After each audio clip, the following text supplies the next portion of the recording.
I'm very excited to present to you all today my hands-on impressions of Wanderstop.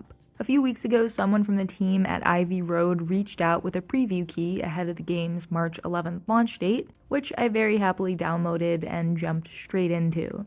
In total, I played for just over an hour and a half. The full game is expected to run around 10 to 15 hours, and overall I found it was a pretty unique twist on your usual cozy management game. Before I get into what all that entails, there will be a public demo available as part of Steam Next Fest starting on February 24th. From what I understand, it'll be a bit shorter than what I played, but should still give you an idea whether or not the game is for you. In Wanderstop, you play as a fallen warrior named Alta, who finds herself in the middle of a clearing after collapsing in the forest. This kind soul named Boro brings her back to the tea shop that he runs and offers her a place to rest and recover. But Alta is running from something. Her past seems to haunt her. See, she used to be an undefeated fighter, but then she lost a match, and then another. Now she's broken, and if you try to make her run again, well, the forest won't allow that. So it looks like you two better make the most of your new surroundings. The game is split up into a couple main parts. First is foraging for tea leaves and growing plants to use as extra flavoring in your drinks. The area outside the shop is relatively small, but you're free to start planting anywhere you'd like and turn the whole thing into one big garden. Then there's the extravagant tea brewing machine. I absolutely love how hands-on the whole thing is. You have to climb the ladder and physically rotate it after each step to reach each part of this gigantic contraption. You can choose how much water you want to add and individually throw in each ingredient you've grown or collected. The final portion is the reason that we're doing all this in the first place: the customers. Adventurers and other odd visitors will pop in now and again looking for a specific type of drink, someone to talk to, or both. And it's Alta's new job to try to tend to their needs. Sometimes she isn't very good at it and can come off a bit grumpy, but I think she'll warm up to the place in no time. While all of the stuff that you do, harvesting and brewing and decorating, feels very polished and satisfying, at the end of the day this is a narrative game, so if you usually find yourself skipping through dialogue just to get back to the gameplay, then you won't really get the full experience here. I can go either way, depending on a game's writing, sense of humor, and pacing, so I'm very happy to report that I loved interacting with these weird characters, learning more about the world at large, and Alta's past and motivations while doing so.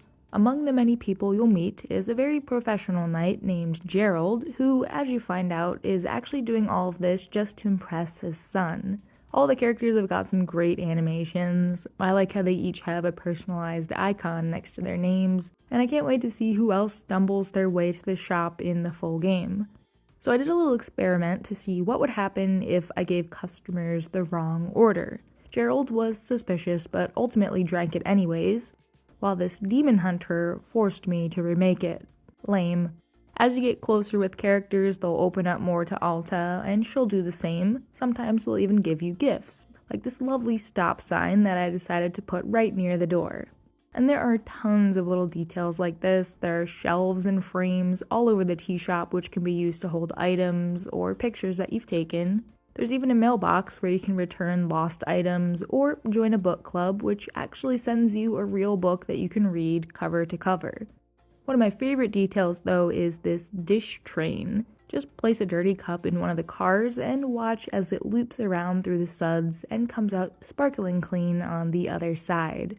There are plenty of little tasks like this to complete in and around the shop. Occasionally you'll find piles of leaves or weeds that pop up in the garden that need cleaning. You'll constantly have to replenish your stocks of tea leaves, which grow around the clearing's outer edge. But sometimes you won't have anything to do. I went to Boro to get a new task at one point, and he told me that I should just relax and maybe drink some tea.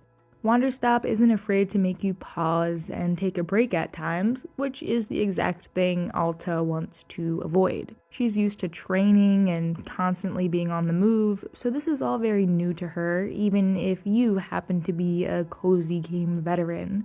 Overall, this is quite the intriguing story setup, and I'm happy to say that I really didn't run into any issues while playing through this preview.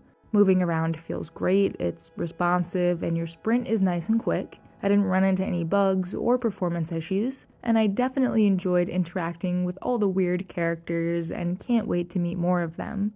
As I mentioned before, you'll be able to play the demo for yourself in just a few weeks during Steam Next Fest, and then the full game will also be here very soon on March 11th for PC and PS5. Before I go, I'd like to thank you all for your support recently. The channel has been continuing to grow steadily, which ultimately makes it possible for more preview opportunities like this to happen in the first place. And an extra special thank you to anyone who has supported me on Patreon or through channel memberships. It's helping me cover some last-minute moving expenses, and I really appreciate your generosity. So I'll talk to you all again once I'm nice and settled into my new place, I guess.